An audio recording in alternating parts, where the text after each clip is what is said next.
welcome to Netizen News, the show that fills you in on all the latest happenings across Chinese social media. On January 16th, Tsai Ing-Wen and her Democratic Progressive Party defeated the Kuomintang in a landslide victory in both Taiwan's leadership and legislative elections. By becoming the first female leader of Taiwan, Tsai is said to be the most powerful woman in the Chinese-speaking world. However, not everyone is rushing to congratulate Tsai, especially members of the Chinese state-run media, which were quick to voice their concerns about Tsai's party being in favor of independence from the Chinese mainland, which clashes with Beijing's view that Taiwan and the mainland are one China. Although Tsai has insisted she seeks peaceful cross-strait relations, the BBC has pointed out that she has skillfully avoided clarifying the issue of Taiwan's international status.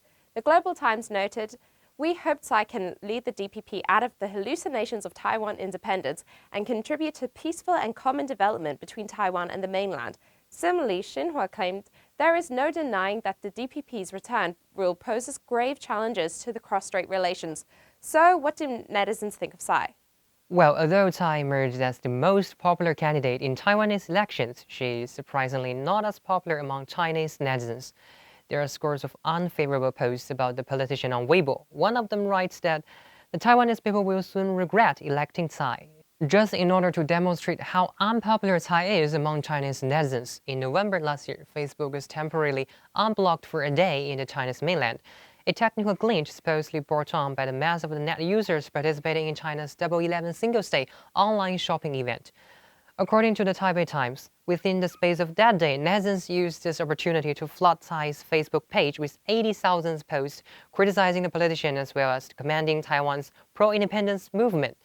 Tsai responded with a comment which read, "I hope this rare opportunity can help our new friends get a complete view of the democracy, freedom, and diversity of Taiwan. Welcome to the world of Facebook," and also refuse to delete any of the critical messages.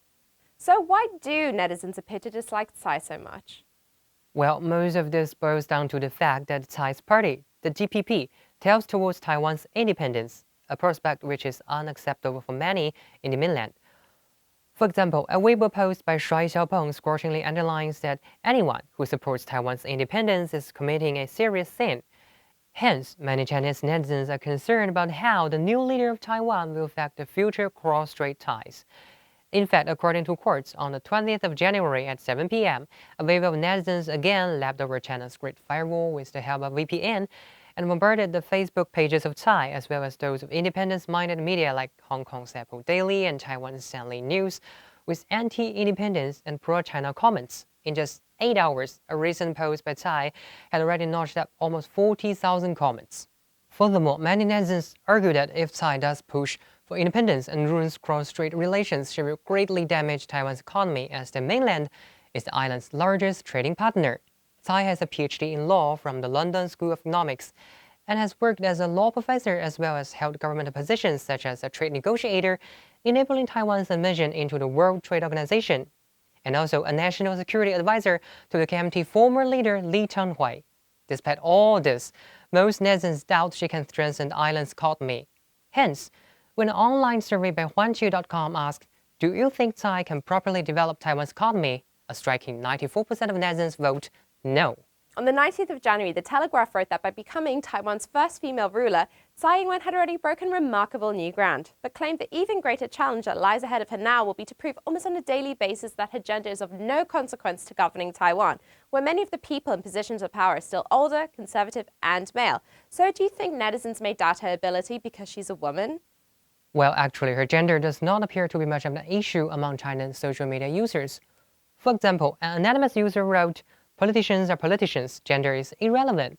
In fact, there are a fair number of netizens who are very supportive to the idea of more women taking on such high-power positions.